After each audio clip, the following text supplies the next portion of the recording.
ஓடி விளையாடு ஓய்ந்திருக்கலாகாது. அதுக்கு தான் சூப்பர் சரவணா ஸ்டோர்ஸ்ல சம்மருக்கு ஆடைகள் வாங்கும் போது outdoor games free.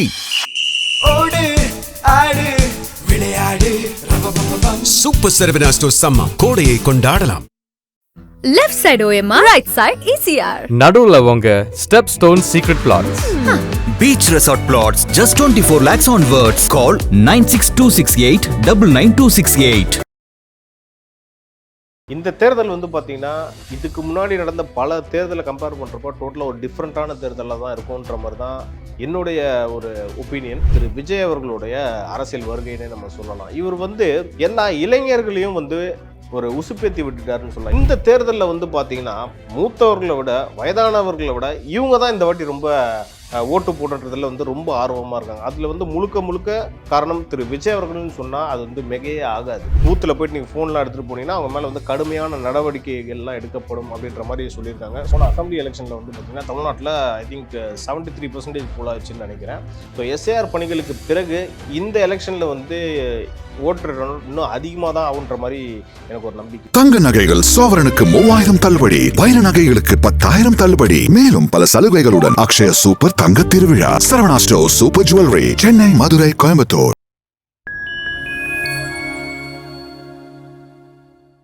Fine time நேயர்களுக்கு வணக்கம். இந்த தேர்தல் வந்து பார்த்தீங்கன்னா இதுக்கு முன்னாடி நடந்த பல தேர்தலை கம்பேர் பண்ணுறப்போ டோட்டலாக ஒரு டிஃப்ரெண்ட்டான தேர்தலாக தான் இருக்கும்ன்ற மாதிரி தான் என்னுடைய ஒரு ஒப்பீனியன். அதே மாதிரி தான் பல மூத்த தலைவர்கள், அரசியல் தலைவர்கள், ஜேர்னலிஸ்டும் அதே தான் சொல்கிறாங்க. அதுக்கு முக்கியமான காரணம் என்னன்னு பார்த்தீங்கன்னா திரு விஜய் அவர்களுடைய அரசியல் வருகைன்னே நம்ம சொல்லலாம். இவர் வந்து எல்லா இளைஞர்களையும் வந்து ஒரு உசுப்பேத்தி விட்டுட்டாருன்னு சொல்லலாம். ஏன்னா இளைஞர்கள் குறிப்பாக வந்து 18, 19, 20 வயசு பசங்கள்லாம் வந்து பார்த்தீங்கன்னா அந்த தேர்தலில் வந்து பெருசாக ஆர்வம் காட்ட மாட்டாங்க. இதுக்கு முன்னாடி நான் எல்லாருமே நான் சொல்ல வரல, சில பேர் அப்படி இருப்பாங்க.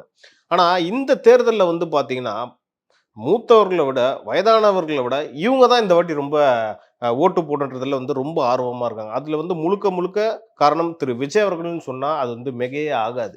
ஸோ அவங்களுக்கு வந்து ஒரு இந்த வீடியோவில் வந்து ஒரு அட்வைஸ்ன்ற மாதிரி தான் நான் கொண்டு போகலான்னு பார்க்குறேன். என்னன்னா பல பேர் வந்து ரீல்ஸ் போட்டுக்கிட்டு இருக்காங்க சோஷியல் மீடியாவில். என்னன்னா இந்த வாட்டி நான் எங்கள் அண்ணன் விஜய் அவர்களுக்கு தான் நான் ஓட்டு போட போகிறேன் அப்படின்ற மாதிரி.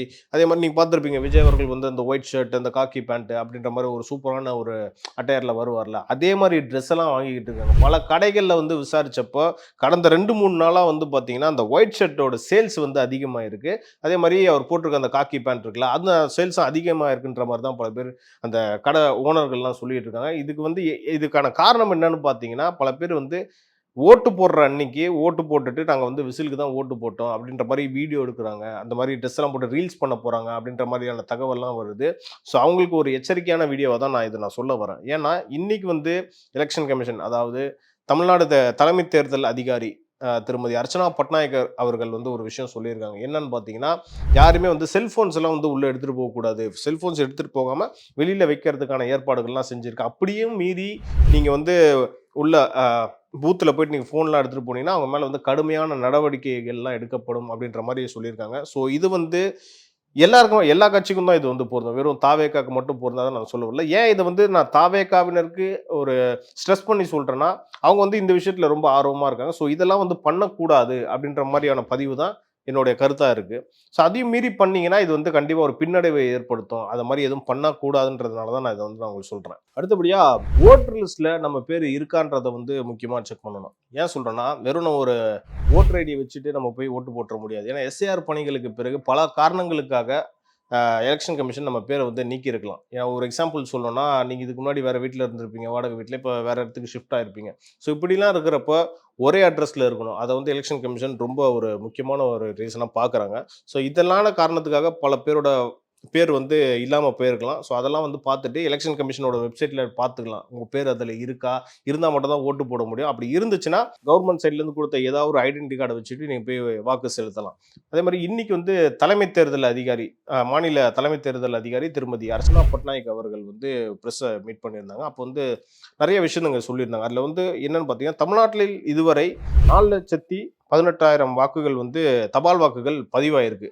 ஏன்னா கவர்மெண்ட் ஸ்டாஃப்ஸ்லாம் இருக்காங்களா, குறிப்பாக போலீஸ்லாம் இருக்காங்கல்ல, அவங்களுக்குலாம் வந்து தபால் வாக்கு மூலியமாக அவங்களோட வாக்கு செலுத்தலாம்.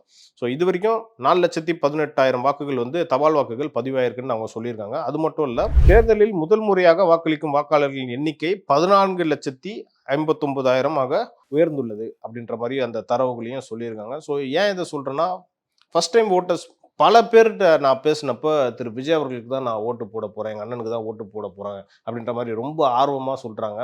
போன எலெக்ஷனில் பார்த்தீங்கன்னா, போன அசம்பிளி எலெக்ஷனில் வந்து பார்த்தீங்கன்னா தமிழ்நாட்டில் ஐ திங்க் 73% போல் ஆச்சுன்னு நினைக்கிறேன். ஸோ எஸ்ஏஆர் பணிகளுக்கு பிறகு இந்த எலெக்ஷனில் வந்து ஓட்டு இன்னும் அதிகமாக தான் ஆகுன்ற மாதிரி எனக்கு ஒரு நம்பிக்கை. அதுலேயும் குறிப்பாக திரு விஜய் அவர்கள் வருகைக்கு பிறகு இன்னும் அதிகமாக தான் ஆகுன்ற மாதிரி தான் பல பேர் சொல்கிறாங்க. ஏன்னா வந்து இளைஞர்கள் இந்த வாட்டி நான் ஏற்கனவே சொன்ன மாதிரி தான் ரொம்ப ஆர்வமாக இருக்காங்க. அதனால் வந்து இந்த வாட்டி ஒரு 1 மணி 3 மணி நிலவரத்திலே வந்து பார்த்திங்கன்னா நிறைய வாக்குப்பதிவாக வாய்ப்பு இருக்குன்ற மாதிரி அரசியல் பார்வையாளர்கள் சொல்கிறாங்க. நம்ம பொறுத்திருந்து பார்ப்போம். உண்மையிலே பாண்டிச்சேரியில் வந்து கிட்டத்தட்ட 91% போல் ஆயிருக்கு. ஸோ அதே மாதிரி இந்த வாட்டி தமிழ்நாட்டில் அது வந்து ஆகுமான்றது நம்ம வந்து நாளைக்கு எப்படியும் தெரிஞ்சிடும். ஸோ அப்படி ஆச்சுன்னா கண்டிப்பாக இதில் வந்து ஒரு பெரிய ஒரு மாற்றத்தை நம்ம எதிர்பார்க்கலாம்.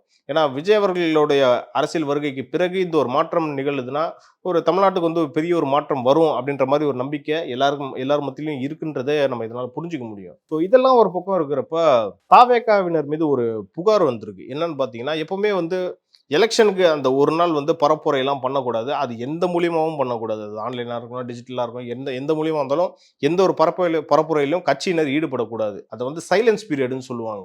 ஸோ அந்த சைலன்ஸ் பீரியடை வந்து தாவேகாவினர் பிரீச் பண்ணியிருக்காங்க அப்படின்ற மாதிரி ஒரு புகாரும் எழுந்திருக்கு. என்னன்னா, சென்னை வியாசர்பாடி பகுதியை சேர்ந்த தேவசகாயம் என்பவர்னு பார்த்தீங்கன்னா தாவேகாவினர் மீது ஒரு புகார் ஒன்று கொடுத்துருக்காரு. என்னன்னா, இவங்க வந்து டிஜிட்டல் பரப்புரையில் ஈடுபட போகிறதா சொல்கிறாங்க, இவங்க மேலே வந்து நடவடிக்கை எடுக்கணும் அப்படின்ற மாதிரி ஒரு புகார் மனுவும் கொடுத்துருக்காங்க.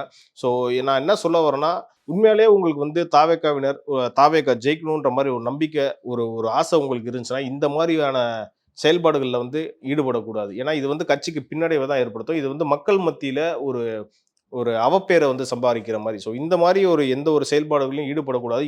நான் தாவேக்கான்னு சொல்லலை, எந்த கட்சியாக இருந்தாலும், திமுகவாக இருந்தாலும் சரி, அதிமுகவாக இருந்தாலும் சரி, எந்த கட்சியாக இருந்தாலும் இந்த டைமில் ஈடுபடக்கூடாது. ஏன்னா ஏன் வந்து தாவேகாவினை நான் ஒரு ஸ்ட்ரெஸ் பண்ணி சொல்கிறேன்னா, இவங்களுக்கு வந்து ஃபர்ஸ்ட் டைம் எலெக்ஷனை ஃபேஸ் பண்ணுறாங்க. ஸோ பெருசாக ஒரு எக்ஸ்பீரியன்ஸ் இருக்காதுன்ற மாதிரி சொல்கிறாங்க. ஆனால் அதிமுகவினருக்கு இது நல்லாவே தெரியும். ஏன்னா அந்த சைலன்ஸ் பீரியட்லாம் அவங்க எதுவுமே பண்ண மாட்டாங்க. ஸோ இதை வந்து கவனமாக இருந்து குறிப்பாக டிஜிட்டல்லையோ எந்த ஒரு ஆன்லைன் பிளாட்ஃபார்ம், இன்ஸ்டாகிராம், ஃபேஸ்புக் எதுலேயுமே வந்து இளைஞர்கள் யாரும் இந்த மாதிரி செயல்பாடுகளில் ஈடுபடாதீங்க. அப்படி ஈடுபட்டால் உங்கள் மேலே வந்து நடவடிக்கை பாயும் அப்படின்றத ஒரு வார்னிங்கை தான் நான் இந்த வீடியோ மூலிமா நான் உங்களுக்கு வந்து சொல்ல கடமைப்பட்டிருக்கேன்.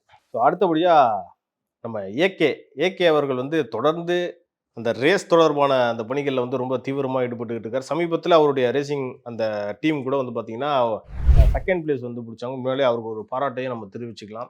அவருக்கு எனக்கு ரொம்ப ஒரு பிடிச்ச விஷயம் என்னன்னு பார்த்தீங்கன்னா, இந்த எலெக்ஷன் வந்துட்டா அவர் அந்த ஜனநாயக கடமையை ஆற்றுறதுக்கு ஆளாக வந்து நிற்பார். இது வந்து எல்லாருக்குமே ஒரு எக்ஸாம்பிளாகவும் அவர் இருக்கார். அவர் மட்டும் இல்லை, பல நடிகர்கள் அப்படி இருக்காங்க. ஆனால் அவர்கிட்ட எனக்கு பிடிச்ச விஷயம் என்னன்னு பார்த்தீங்கன்னா, காலையில் ஆளாக போயிட்டு வாக்குச்சாவடியில் போயிட்டு அவரோட ஓட்டை வந்து செலுத்திடுவார். அவரும் அவருடைய மனைவி திருமதி ஷாலினி அவர்களும். ஸோ இந்த வாட்டியும் அவருடைய ஜனநாயக கடமை ஆற்ற வெளிநாட்டிலேருந்து வந்துட்டாரு. அந்த ஏர்போர்ட்லேருந்து அவர் வெளியில் வந்த அந்த காட்சிகள்லாம் சமூக வலைத்தளத்தில் பயங்கரமான வைரல் ஆச்சு. ஸோ வைரல் ஆனது மட்டும் இல்லாமல் அந்த கமெண்ட்ஸில் என்னால் படிக்க முடிஞ்ச விஷயம் என்னன்னு பார்த்தீங்கன்னா, இந்த வாட்டி நாங்கள்லாம் ஏகே ரசிகர்கள் தான், ஏகேவோட தீவிரமான ரசிகர்கள் நாங்கள், ஆனால் இந்த வாட்டி எங்களுடைய வாக்கு வந்து விஜய் அண்ணாவுக்கு தான் அப்படின்ற மாதிரி பல பேர் கமெண்ட்ஸ்லேயும் சொல்லிகிட்டு இருக்காங்க. ஸோ இது வந்தும் ஒரு பெரிய ஒரு தாக்கத்தை ஏற்படுத்தும் அப்படின்ற மாதிரி நம்மளால் புரிஞ்சிக்க முடியுது. ஏன்னா இதுக்கு முன்னாடி வந்து பார்த்துருப்பீங்க, அந்த சினிமான்னு வந்துட்டா அஜித் விஜய் அப்படின்ற அந்த நரேட்டிவ் இருக்குது தெரியுமா. அது வந்து நான் ஸ்கூல் படிக்கிறதுலேருந்து இந்த ஸ்கூல்லலாம் நாங்கள்லாம் பல விஷயம் பேசியிருப்போம், நீங்களும் அதெல்லாம் பண்ணியிருப்பீங்க தான். ஸோ இது வந்து தேர்தல் காலத்தில் இவங்க 2 பேரும் ஒற்றுமை ஆகிறான்றதை பார்க்கும்போது ஒரு மாதிரி சந்தோஷமாக இருக்குது. அது வந்து ஒரு நல்ல மாற்றத்தை கொண்டு வரணும், ஒரு கன்ஸ்ட்ரக்டிவாக இருக்கணுன்றது தான் எல்லாருடைய எதிர்பார்ப்பும் இருக்குது. ஸோ பொறுத்திருந்து பார்ப்போம் இது எந்த மாதிரியான ஒரு தாக்கத்தை ஏற்படுத்தும்னு. ஸோ இறுதியாக வந்து பார்த்தீங்கன்னா, அந்த இவிஎம் மிஷின் எல்லாம் வந்து டிரான்ஸ்போர்ட் பண்ணுற பணிகளில் வந்து பலத்த போலீஸ் பாதுகாப்புடன் நடைபெற்று கொண்டு இருக்கிறது. இது மட்டும் இல்லாமல் ஏப்ரல் 23 காலையில் 7 மணிலேருந்து மாலை 6 மணி வரைக்கும் நம்ம எப்போ வேணாலும் போய் ஓட்டு போடலாம். ஸோ மறந்துடாதீங்க, கண்டிப்பாக வந்து ஜனநாயக கடமை ஆற்றணும் எல்லாருமே. அப்போ தான் வந்து நமக்கு தேவையான மாற்றம், நமக்கு தேவையானது எல்லாமே வந்து நம்ம கையில் தான் இருக்குன்றப்போ எல்லாருமே கண்டிப்பாக ஓட்டு போடணுன்றது தான் நம்மளுடைய விருப்பமாகவும் இருக்குது. ஸோ பொறுத்திருந்து பார்ப்போம். நாளைக்கு இந்நேரம்லாம் வந்து ஒரு ட்ரெண்டு தெரிஞ்சிருக்கும், எவ்வளோ பர்சன்டேஜ் போலாகுன்றது தெரிஞ்சதுக்கப்புறம் ஒரு 6, 7, 8 மணிக்குள்ளே வந்து தமிழ்நாட்டில் டோட்டலாக எவ்வளோ பர்சன்டேஜ் போலாச்சுன்றது நம்ம தெரிஞ்சிடும். ஸோ அதுக்கேற்ற மாதிரி எவ்வளோ பர்சன்டேஜ் போலா இருக்குன்றதை பொறுத்து அடுத்தடுத்த நிகழ்ச்சிகளில் நம்ம இதை பற்றி நம்ம டீட்டெயிலாக டிஸ்கஸ் பண்ணலாம். நன்றி.